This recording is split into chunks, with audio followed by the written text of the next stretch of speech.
करा था मैंने गया में, तो क्यों नहीं मुक्ति हुई? होनी चाहिए थी। सोचना पड़ गया।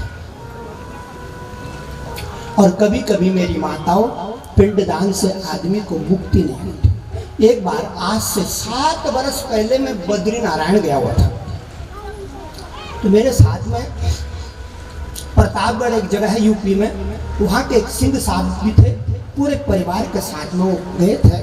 तो मेरी रहने सहने की व्यवस्था सब उन्हीं के ऊपर थी, सिंह साहब ने व्यवस्था। सवेरे उन्होंने, उनका एक पुत्र था 32 साल का, वो मृत्यु हो गई थी, तो उसके नाम से वहाँ ब्रह्म कपाली में बद्रीनाथ में पिंडदान करने लगे। मैं भी वहीं खड़ा था जब पिंडदान कर रहे थे। वो अपनी माँ के ऊपर आ गया, ऊपर एक माँ के ऊपर, और बोला ना ना ना ना, मैं नहीं मानूंगा, मैं नहीं मानूंगा। सारे साथ आए हुए लोगों ने कहा कि रमन था उसका नाम, रमन सिंह, कि रमन एक बात बता, तो सूक्ष्म लोक में हम पिंडदान कर रहे हैं, क्यों नहीं मानेगा? तो अपनी माँ के ऊपर आए थे, माँ कह रही ना, मैं नहीं मानूंगा, मैं नहीं मानूंगा। अरे तो भाई किस तरह मानोगे ताकि हमें शांति हो? बोले मैं तब तक नहीं मानूंगा जब तक मेरे घर में, मेरे आंगन में, मेरे घर द्वार में, मेरे घर द्वार में भागवत ना पूजी जाएगी। वो प्रेत कह रहा है अपनी माँ पे कि जब तक मेरे घर में लोग हाथ नहीं धोएंगे, मेरे घर में लोग आकर के फूल नहीं चढ़ाएंगे, मेरे दरवाजे पर लोग बाग आकर के नमस्कार नहीं करेंगे मेरी देहरी को, जहां मैं 32 वर्ष रहा, जीवन की लीला देखी, जब तक लोग मेरी देहरी पर फूल नहीं चढ़ाएंगे, मेरी देहरी का पूजन नहीं करेंगे, मेरी देहरी का सत्कार नहीं करेंगे, मेरे घर में अतिथि की सेवा नहीं होगी, ब्राह्मणों की सेवा नहीं होगी, गरीब गुरुओं की सेवा नहीं होगी, गाय बच्ची का भोजन नहीं होगा, माताओं बहनों को नमस्कार नहीं होगा, जब तक मेरा आत्मा तृप्त नहीं हुए। और जब मेरे आंगन में भागवत होएगा, लोग बाग मेरे घर में हाथ धोएंगे, मेरे घर का अन्न खाएंगे, मेरे माँ बाप ने जो कमाया है जब वो परोपकार में लगेगा, मेरी तृप्ति हो जाएगी। कितनी सुंदर बात कही उस प्रेत ने। वहां पे उसके पिता बैठे हुए थे, बहुत बड़े ऑफिसर थे उस जमाने में। वो एक पत्थर में बैठे हुए फपक फपक कर रो रहे। उन्हें जरूर बुलाऊंगा अपने घर पे लोगों को, अपनी कमाई दान करूं, अपने घर में अन्न दान करूं, अपने घर में गौ बच्छी दान करूं। और अपने घर आए हुए देवी देवताओं की चरणों की धूली माथे लगाऊंगा, शायद मेरा पाप। और ऐसे ही हुआ मेरी बहनों। जब 6 महीने बाद उन्होंने भागवत कथा करी प्रतापगढ़ में, तो मैं यहाँ से अकेला गया हुआ था, कोई था नहीं मेरे भाई मन में, अकेला गया था। वो प्रेत रोज अपनी माँ के सर के ऊपर आ जाए, और पहले दिन खड़ा होकर चिल्लाने लगे, गुरुजी गुरुजी। वो कथा सुननी है मेरे को, और जो वो बोले वो मेरे को करना पड़े, वो मेरे को करना पड़े।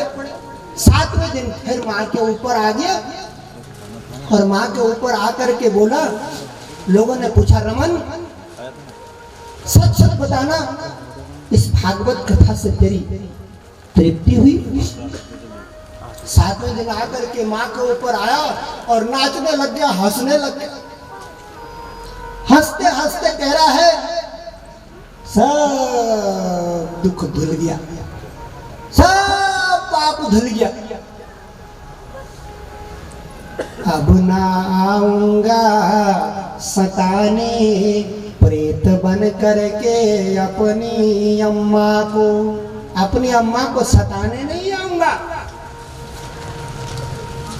बोले ये भागवत कथा श्रवण करके ये बता रमन, तेरे को क्या मिला? वो कह रहा धन भागी हो गया मैं, आज मैंने जान लिया कि भागवत क्या होता है। आज मैंने जाना कि भागवत किसको बोलते, मैं तो अकाल मृत्यु वाला हूँ, इसको भागवत बोलते हैं मैं जान गया हूँ। और जो हमारे दरवाजे पर आया है ना हिमालय पर्वत से, वो अकेला नहीं आया, वो प्रेत कह रहा है भरी सभा में, मेरी बहनों भरी सभा में प्रताप, वो प्रेत कह रहा है जो ये आया है ना कथा बांचने के लिए हिमालय पर्वत से, अकेला नहीं आया, ये लाया है अपने पीछे पीछे देवताओं का जमावाड़ा, ये लाया है अपनी छाती में धर कर नारद मुनि की बीणा, ये लाया है अपनी जुबान में गोविंद की बजती बंसरे, ये लाया है देवताओं का सते हिमालय पर्वत से। और आखिरी दिन हंसते गाते नाचते नाचते एक 10 लीटर गंगा जल का कैन रखा हुआ था, गुड़ गुड़ गुड़ गुड़ गुड़ गुड़ गुड़, और मुक्त हो गया। ठीक कहा है भागवत कथा में सूत जी ने कि धन्या भागवती है वार्ता प्रेत पीड़ा विनाशनी, सप्ताह पितथा धन्य सर्वलोक कृष्ण लोक फल प्रदाय। मेरी बहनों, मेरी एक विनती है, 7 दिन रोज आना है। अगर 7 दिन आ गए तभी 7 दरवाजों का पता लगेगा। अगर एक दिन भी चूक गई तो कड़ी टूट जाएगी, जुड़ेगी नहीं। आज का दिन 6 तारीख मार्च 2020, दोबारा न हमारे जीवन में आएगा, दोबारा ना आएगा हमारे जीवन में ये